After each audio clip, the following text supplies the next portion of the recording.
সর্বশেষ আমি যে কথাটি বলবো সেটা হচ্ছে এনবিআর নিয়ে আমি একটু কথা বলতে চাই, যেটা আজকে আমাদের সবচেয়ে আমদানি রপ্তানির ক্ষেত্রে সবচেয়ে একটি হয়রানির জায়গা। এবং যে বিষয়টি আমরা জানি,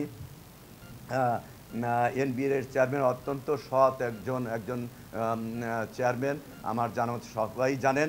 কিন্তু উনি একজন সৎ, কিন্তু তার নিচে যারা আছে তারা সেই আলোর নিচে যেমন বলে অন্ধকার, সে অন্ধকার।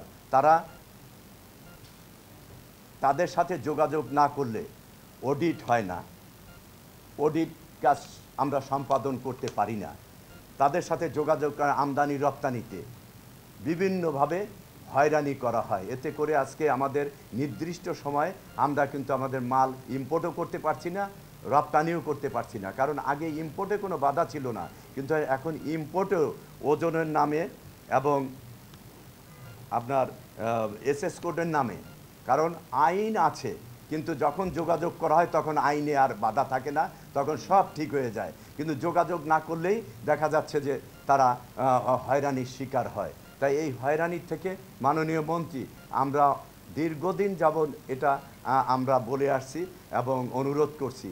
তাই আজকে মাননীয় চেয়ারম্যান আছেন, ওনার সাথে আমরা দেখা করব, অনুরোধ করব যাতে করে আমরা আইন মেনেই আমরা যাতে করে সুন্দর সুষ্ঠুভাবে আমরা ব্যবসা করতে পারি, যাতে ব্যবসার কোনো ধীর না হয়, গতিশীল থাকে আমদানি এবং রপ্তানি, তাতে করে আমরা যথাসময়ে আমরা রপ্তানি করতে পারবো।